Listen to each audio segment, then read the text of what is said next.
Everybody, we are going to be covering 5 things I wish I had known about Season 6. This is also the Vessel of Hatred start. There is a new class. There is so much to go through.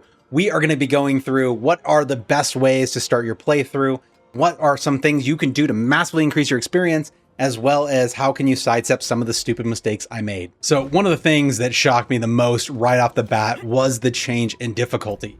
If we come in here, we now have our 8 total. 4 of them are going to be unlocked from the very beginning. So before in the PTR, there was like levels you had to get to unlock these, but you can choose any of these difficulties to start from the beginning. Now, I do still recommend that you do hard, but the fact that we can do this is really cool.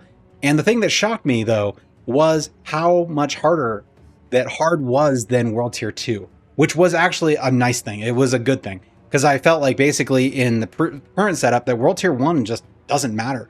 But hard actually had me like, oh man, I hope I can get like a weapon or armor or something really quick, or some of those extra skill points actually in my tree, because I'm going to need them. There was a feeling immediately that what I did mattered. And I played through so many times in the current standing of how Diablo has been, it really was nothing. I usually just run in and like by the time I'm level 20, I start thinking about gear. But this felt really good. It felt important from the go, and I definitely enjoyed it more than I have in a while. So the next thing that I liked a lot, I don't know if you guys remember Anti-Venom, where you could actually load an additional potion on top of your potion and get bonus experience. They have now added a thing called Opals for Season 6. You can get it by continuing on the seasonal quest until you open up the Realm Walkers, and we'll talk about those in a second. But Opals are going to make a huge difference to your experience because of the way that they stack. If we come in here and I open up my consumables, I float over an opal, right here, we get a 15% increase to experience on top of any other thing that we have running. So now we have the 5% from the potions, from these low level potions, and then we have another 15% here. And if you guys don't know, if you guys are running seasonal stuff, there is going to be also with the season blessing, we are going to be getting additional experience here as well. So there's just lots of places to get additional experience throughout and just level up very, very fast.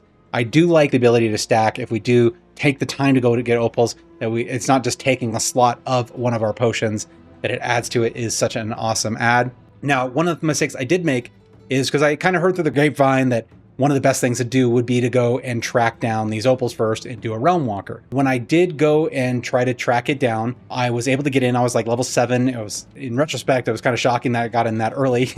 But as I got into the main area, I hadn't really done anything yet. I hadn't been picking up any things. I've been going after ores. I haven't done any like side events. I haven't done anything that would give me the materials that they are suddenly asking for. You get to this first realm and you get to a portal. Depending on what you feed into the portal decides what the rest of the event's going to be.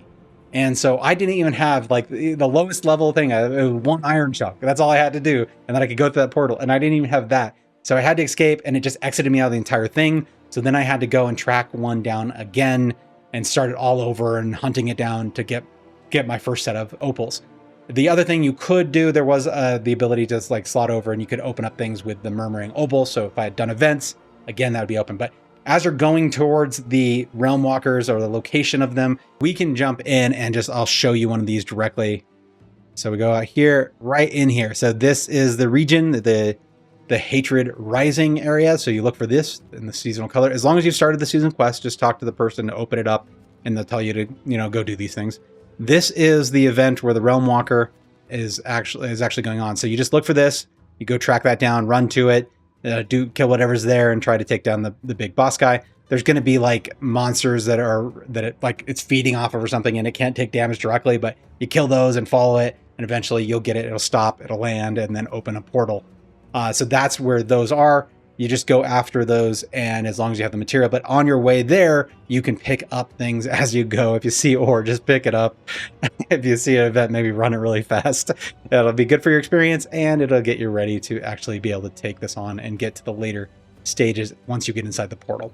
Now, with so many options when you first get in, like, do you want to start the campaign? Do you want to level up a little bit? Do you want to go in and do some of the seasonal stuff? I'm going to give you my recommendation for how to kind of start out, so you guys aren't just like wondering which direction we're going. Because I was like, oh, I don't know which one I want to do. Like, should I blast this to a high level really fast so I have a strong build and then go to the campaign? Or do I want to check out the season stuff? How valuable is it? All that stuff. But I found that the best balance right off the bat was to actually start a little bit of the seasonal quest, just enough to get the opals. So as soon as I could get one of the realm walkers and get those opals, then I would just jump over to the campaign and really just take my time leveling and enjoying the new campaign, the cool cinematics, a new region, new monsters. Now back to opals, because there was something else that made a bigger difference than I expected. I was not sure like which one I chose would really matter. I was just trying to get that 15% experience. But if I come in here and you notice, okay, so this one is the seething opal of equipment. This is of materials, and this is of gold.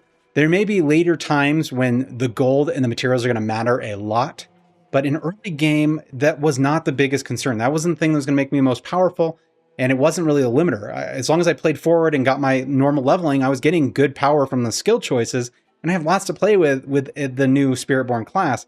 So what I did is I started playing with the equipment opal because that was the only thing I really thought I would need.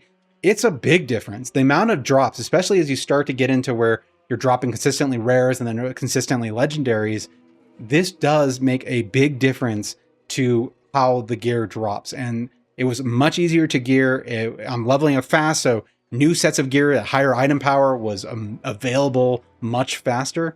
I definitely, in retrospect, I'd probably stockpile more of these. Right now, I'm just like using whatever I want because the 15 is the most important. But it did. Whenever these go live for me, whenever I ran one of these, suddenly the equipment was just getting better and better and increasing. Like all these things you see, I have not, none of these are imprinted. These are just ones I randomly dropped as I'm playing through with the equipment drop. So it does make a huge difference. And I was really shocked by it. So not only do you get that great experience, you also get this. Now, the next thing is the mercenaries. I am going to do a full video on mercenaries because I think their combinations and things you can do can make a big difference. But I just wanted to mention it. The two that I've played with so far, so if I go over here, these are the only two I have. I have Subu and Ray here. Obviously, this is the first one you get. Great defense. When I first had him and he was the only choice, it was really nice. He is good as a reinforcement, and so he can actually run in and do like things when you need him the most. If I go in here really quick, I'll just show you guys what I have. So I'm playing with the different things, but this is Bastion, so he takes protected position for 5 seconds, redirecting 90% of the damage that will be dealt to surrounding enemies. So he just kind of comes in and creates a protective range for you.